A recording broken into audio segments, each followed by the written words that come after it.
Quick field note. I'm noticing the trauma space is full of language like trauma-informed and trauma-sensitive. And that's important, but I'm also noticing a quiet problem.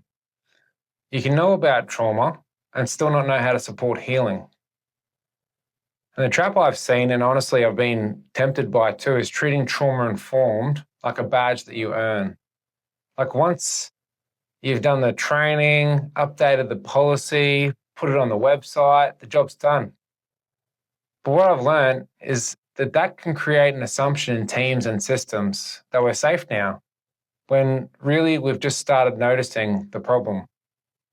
And when people understand trauma but don't have a pathway for healing, the work can become just managing behaviors, managing risk, managing incidents. And that's where vicarious trauma and compassion fatigue creep in, because you're close enough to pain to feel it, but you don't feel equipped to help move anything towards restoration. So here's what I'm learning. After trauma-informed, there's a decision moment, a belief moment. Do we actually believe that healing is possible? Not fast, not simple, not guaranteed, but possible. Because if the belief underneath the system is not really, then all we can build are long-term management strategies. And people feel that. Staff feel it, families feel it, young people feel it. But if we believe that transformation is possible, it changes how we show up. We still take safety seriously. We still manage risk when we have to. But we also build rhythms. We build relationships. We build skills and meaning over time. And that's what I mean by trauma transforming. It's not a label, it's a direction. So here's one practical move that you can try this week, especially if you lead a team. In your next case discussion or team meeting, ask this one question. In this situation, do we believe that healing is possible?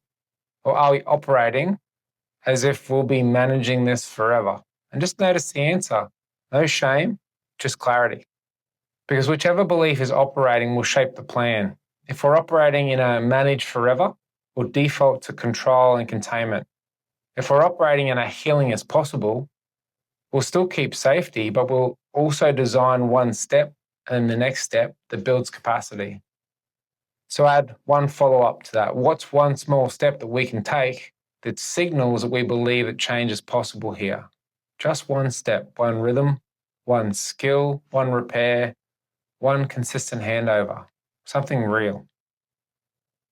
So if you're working in trauma spaces and you're tired, leading teams that are burning out, I get it.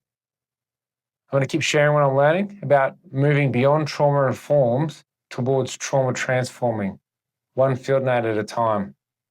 Trauma-informed is a beginning. The belief underneath it shapes what comes next. Thanks for being here.